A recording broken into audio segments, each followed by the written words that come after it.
What's up, guys? Just woke up.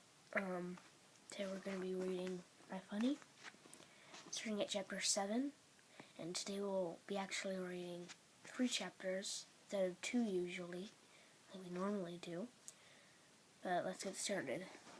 Chapter 7. There's no place like home. If there were, the authorities would shut it down. After a healthy after-school snack of french fries and ketchup, they're both technically vegetables. It's time to leave the diner and head for home, a little place I call Smileyville.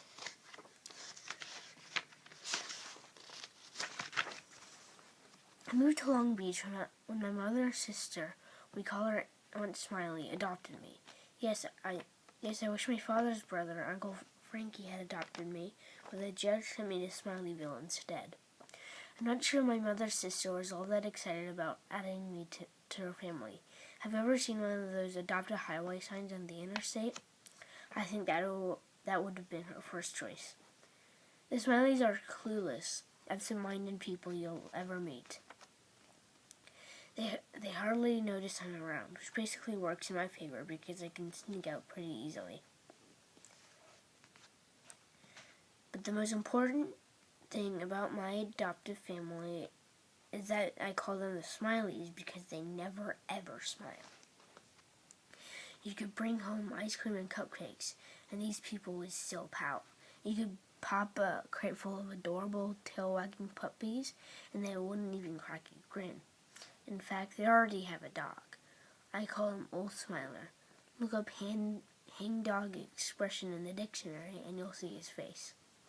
There's only one good thing about being adopted by a family that never ever smiles. They're the perfect test audience for my jokes. If I can make these people laugh, I'm pretty sure I can make anybody laugh. Oh, there's one tiny thing that makes living in Smileyville even worse. Yep, it's time for another curveball. Chapter 8. With brothers like this, who needs enemies? Meet my brand new big brother, and by big I mean huge. You are correct, it's Stevie Cosgrove, the same bully who made my day by knocking me out of my wheelchair. Officially, he's now my adopted brother because Aunt Smiley is Stevie's mom. As you might imagine, living with my new adopted brother is a lot less Brady Bunch and much more Harry Potter. Stevie Cosgrove is my very own somewhat demented Dudley Dursley, if Dudley had muscles and serious BO issues, and knew how to jam people's heads down toilets to give them a swirly. Yes, Stevie Cosgrove makes my new home a living hell, except for the heat.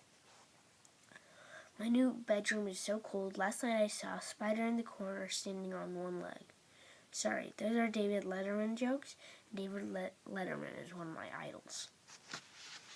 Chapter 9. Brainstorming. Every night after dinner, which is usually something like tuna noodle casserole made with cream of wallpaper soup, I escape to the privacy of my bedroom. Actually, it used to be the garage, which probably explains why it's never what you might call warm or toasty. That's where we keep all the crap with wheels, Stevie said the day I moved in. The lawnmower, the snowblower, and you. In fairness, Uncle Smiley cleaned the place out.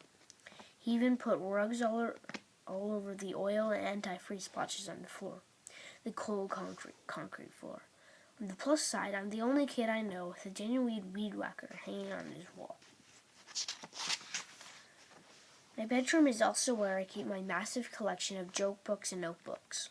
Whenever I have an idea for a comic sketch or bit, I roll in here, grab a notebook and a pen, and go to work. For instance, last night, the Smileys were watching that National Geographic movie, March of the Penguins. It's their kind of movie. Lots of ice, blizzards, gale force winds, and there's cute little penguins everywhere.